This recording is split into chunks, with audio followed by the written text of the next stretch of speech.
பள்ளிவாசல்களை உள்ள புந்துட்டு இது எங்க ராமன் ஆண்டது, இது எங்க லட்சுமணன் ஆண்டது, இது எங்க ராம ஜென்மபூமின்னு கதையை கிளப்பான். என்ன பண்ணா ராம எங்கடா பிறந்தான்னு போய் ஆராய்ச்சி செஞ்சோம்.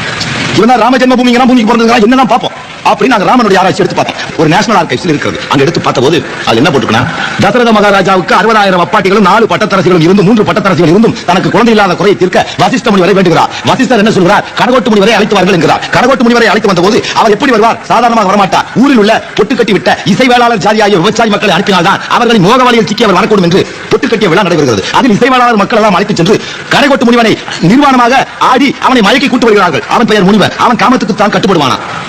அஸ்வமேத யாகம் நடத்துகிறார்கள். கவனித்து கேளுங்கள். அஸ்வமேத யாகம், அஸ்வம் என்றால் குதிரை. அந்த யாகம் நடத்தும் போது பசுமாட்டை அறுத்து தான் ஓம குண்டத்தில் போட்டு அந்த கறியை எடுத்து திங்கிறாங்க. இந்து வேதமே சொல்லுகிறது. இந்து வேதத்தில் எங்குமே கறி உண்ணாதே என்கிற வார்த்தையே கிடையாது. மாறாக நாய் கறி கூட உண்கின்ற, நரபலியை கூட உண்டு, மனிதனையே உயிரோடு கொளுத்தி தின்றிருக்கிற சாட்சிகள் தான் இருக்கின்றன தவிர அவர்கள் நடப்பது ஒன்று, சொல்வது ஒன்று. அஸ்வமேத யாகம் நடத்தும் போது அந்த குதிரையோட கோசலப்படுத்தி தான் ராம பிறந்ததாக ராமாயணத்தில் ஒரிஜினல் நகை உள்ளது.